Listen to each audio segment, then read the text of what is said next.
This video is to give you an overview of using the map interface.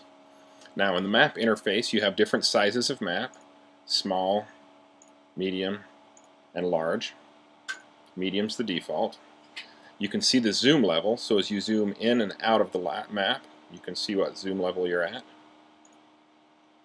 If you zoom way in on a particular map, or click and drag to pan around the map and you want to get back to the default view, you can click the home link.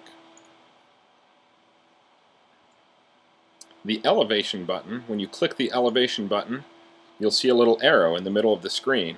As you drag this arrow around, it'll update to show you the elevation at that point at the bottom of the arrow. Click it again to turn it off. The ruler works much the same way, except when you click it, it looks like there's only one, but there's actually one on top of the other. So you drag one of them and it'll create a yellow ruler, and you can figure out how far 2 points are apart. For instance, how far 2 mountain peaks are apart, or to get a general idea of how big a loop is. So you can see those are just under 2 miles across. Same thing, click to turn it off, and when you turn it back on, it'll start in the middle again. Below that are the map types.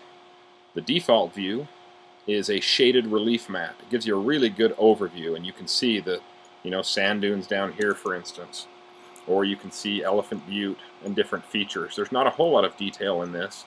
Even as you zoom in, there's not a whole lot of detail in this in terms of the names, but it gets a little more detailed.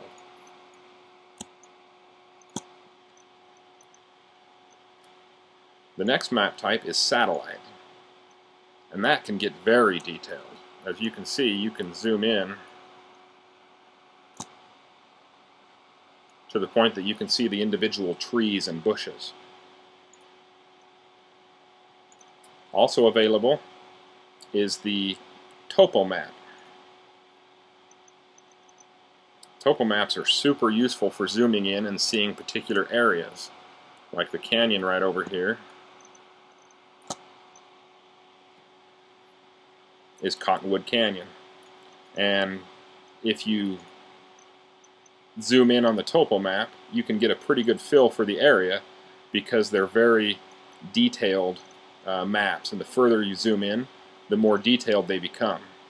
They get progressively more accurate and detailed as you zoom in, and less detailed as you zoom out, so they're not as cluttered. Very, very useful. You can also go back to the map type and turn off the terrain for a street map. This is useful for getting an idea of the cities that are surrounding an area a little bit easier, and actually the roads in a particular city. For instance, in Hurricane, that's pretty useful because you can drive your ATV around the area. Now another feature, down in the lower left-hand corner, you can see the lat long use elevation tool to view. So you can click the elevation tool and it'll show you that Hurricane sits at about 3,250 feet. And as you drag the elevation tool around, it'll update. We've seen that before, but also anywhere that you move the tool, if you see in the lower left-hand corner, you can drag and it will show you the GPS coordinates for any point. That's pretty useful for manually adding waypoints to your GPS. If you zoom out to where you can't see the elevation tool anymore, you just turn it off and turn it back on, and it'll go back to the center of the screen, wherever that is. And you can see the GPS coordinates for that area. And that's an overview of how the map works. One last trick that I've been doing but might not have showed you is that you can click and zoom, or click and drag, hold down Shift and drag to see an area. So for instance, you can hold down Shift and you can see the screen kind of shade, and then you can click and drag a box to where you want to zoom into, and it'll zoom into that exact location. Now different map types zoom into different levels, and you can kind of see that over here.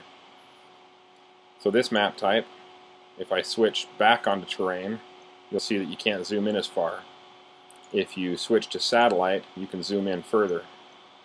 So with satellite here, you get the trail right there, you can zoom in a lot further and see a lot more detail on this map type, whereas if you switch back to the shaded relief map, it's going to zoom you out just a little bit because it doesn't have that much detail.